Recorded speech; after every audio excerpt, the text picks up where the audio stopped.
చేస్తారు, లాఠీ చార్జ్ చేస్తారు. కాబట్టి మీరంతా ఎన్నికెళ్ళండి.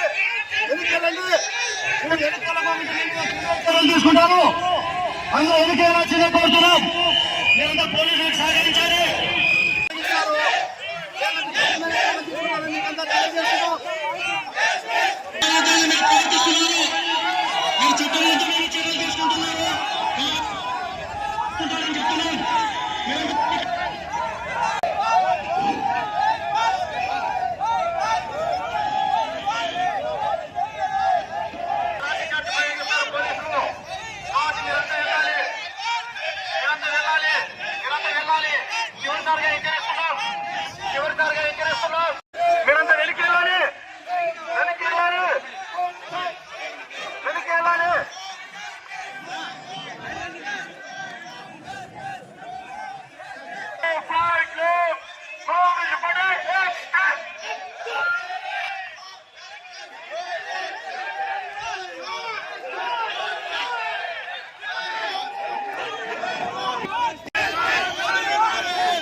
ఏం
జరిగింది ఒక నమూనా ప్రదర్శన, మాక్ డ్రిల్ అంటారు. శాంతి భద్రతల సమస్య తలెత్తినప్పుడు ఏదో ఒక ఇష్యూ మీద జనం అన్లాఫుల్ అసెంబ్లీ అంటాం కదా, 144 సెక్షన్ ఉంది, దాన్ని వైలేట్ చేస్తూ జనమంతా కూడా వాళ్ళు ఏదో ఒక ఇష్యూ బేస్డ్ మాకు న్యాయం చేయాలని చెప్పి నిబంధనలను అతిక్రమించి చూసుకొని వస్తూ ఉంటారు. వచ్చినప్పుడు ఏ విధంగా మనం ఏ స్టెప్స్ తీసుకుంటామనేది ఇప్పుడు మీకు ప్రత్యక్షంగా ప్రజలందరికీ తెలియాలనే ఉద్దేశంతో ఈ డ్రిల్ నిర్వహించడం జరిగింది. పరిధి దాటి ఎవరైనా ప్రవర్తిస్తే మాత్రం కఠినంగా చర్యలు ఉంటుంది అనేది హెచ్చరిక. మళ్ళా మా వాళ్ళు right gear equipment full equipped అనమాట. గ్యాస్ టీమ్ ఉంటుంది, ఫైర్ టీమ్ ఉంటుంది, అంబులెన్స్ ఉంటుంది, అన్ని రకాల హెచ్చరికలు ఉంటాయి.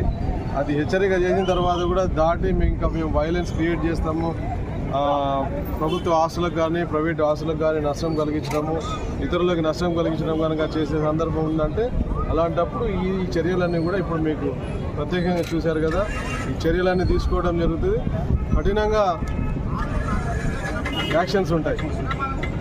ఎందుకు ఇవన్నీ మోడల్ చూపిస్తున్నామనంటే రేపు కౌంటింగ్ సందర్భంగా కౌంటింగ్ తర్వాత ఎవరైనా రెచ్చగొట్టినా, ఎవరైనా అల్లరి మూకలు రోడ్ల మీదకి వచ్చి ఏమైనా విధ్వంసం క్రియేట్ చేయాలన్నా అటువంటి ఆటలు సాగనీయం. కఠినంగా ఉంటుంది, శిక్షలు కఠినంగా ఉంటాయి, కేసులు, అరెస్టులు, సీట్లు ఓపెన్ చేయడం, అన్ని చర్యలు కఠినంగా ఉంటాయి. ఎక్కడ ప్రజలకి శాంతి భద్రతలకి భంగం కలిగించొద్దు, ఎవరు స్వేచ్ఛకు కూడా భంగం కలిగించదు. అటువంటి వైలేషన్ ఎవరు క్రియేట్ చేసినా కానీ కఠినమైన చర్యలు ఉంటాయి అనేది అందరికీ తెలియాలి. ఇట్లా ఉంటుంది యాక్షన్స్ ఎలా అనేది చెప్పడానికి ఈ నమూనా డ్రిల్, మాక్ డ్రిల్ ఆర్గనైజ్ చేయడం జరిగింది. Thank you.